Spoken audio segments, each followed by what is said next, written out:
when I filed the case against Senator Pnce Enrile, he was decent enough. Okay, let's debate on the validity of the criminal charge. Yes. But first, he surrendered himself to the authorities and had himself in the custody. Leila DeLima, the only thing she said was, don't arrest me here. I'll go home, arrest me there. So that is why it was so. And even in the case of Trillanes. So all of this is in contrast to what we saw. Where at 2:30 in the morning, you would surreptitiously leave the premises of the Senate when you were supposed to be given protective custody. I am sure that they thought it was for his protection. If you were the Senate President during this time, what would you have done or not do? In terms of what happened? Well, you could only advise Senator Dela Rosa. If I were to advise him, yes, comply with the warrant of arrest, question and after you have submitted yourself to the jurisdiction of our police authorities, start to question the validity of the warrant. Because you are not giving up your right. But for an orderly society, hindi naman po pwede because I think you're wrong. I will do what I want to do. We are in a rule of law. The proper procedure is, okay, I will surrender.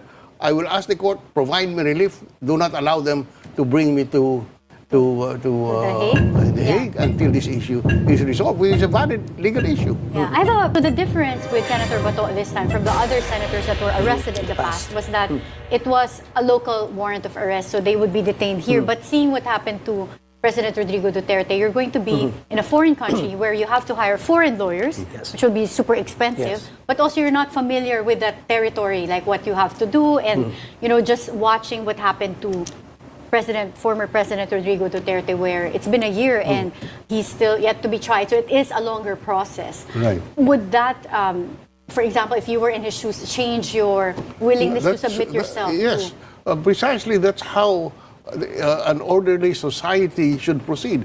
First, you follow. Okay, so there's a warrant. I will follow, but I will not give up my right to question the validity of the warrant. And at that point, I think the Supreme Court will simply say there is a clear basis for issuing a TRO because you can be brought out of our jurisdiction, and therefore, what the Supreme Court said here is that there is no clear right of